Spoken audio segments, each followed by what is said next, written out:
नमस्कार मित्रांनो, आपलं लोकसेवा न्यूजमध्ये स्वागत आहे. मी आकाश शिंदे. मी सध्या पंढरपूरच्या जनसागर ह्या सभागृहामध्ये आहे, जे की नगर परिषदेनं पंढरपूरच्या नगर परिषदेने सुरू केलेलं आहे. ह्या ठिकाणी वारकऱ्यांना राहण्यासाठी तात्पुरत्या स्वरूपात.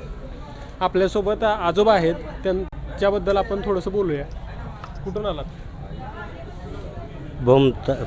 धाराशिव जिल्हा. हा, ओके.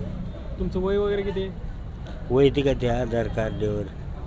वय किती? 78 वर्ष. हा, मग किती वर्ष झालं वारीला येत आहे तुम्ही? वारीला 7-8-10 वर्ष झालं असं. 10 वर्ष. ओके. तुम्ही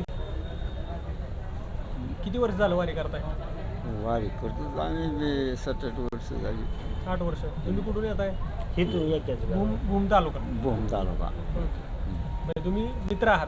हा, म्हणजे तुमची मैत्री म्हणजे लहानपणापासून आहे का पुन्हा झालेली? पुन्हा झाली. ओके. हा, तुम्ही एका गावातले आहेत का? कसं? एका गावात. ओके. म्हणजे तुम्ही एकत्र एका गावातले आहात. हा, नंदनी. तुम्ही कडेपासून चालत आला का? हा. म्हणजे भूम तालुक्यापासून ते आज पंढरपुरापर्यंत चालत आले. काय त्रास वगैरे काय झाला का येताना? नाही.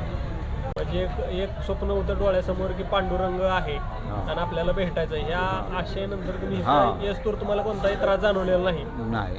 ओके. तुम्हाला कसं वाटलं? तुम्ही तिकडून आला इथपर्यंत? मला त्रास झाला तरी मी आलो. मला मणक्याचा आजार आहे इथे.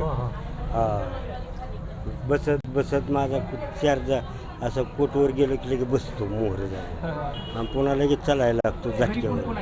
तुमच्या घरी कोण कोण आहे? घरी पोरं सुना.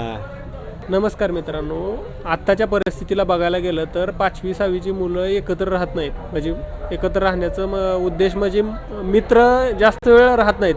पण तुम्ही इकडं बघताय, ह्यांचं वय आता सध्याला 68 वर्ष आहे, ह्यांचं 78 वर्ष आहे. म्हणजे जेमतेम सगळे एकाच वयाचे आहेत, एकाच गावचे आहेत. एवढ्या दिवस झालं ह्यांची मैत्री टिकून आहे आणि आज झोपायला पण हे तिघजण एकत्र आहेत.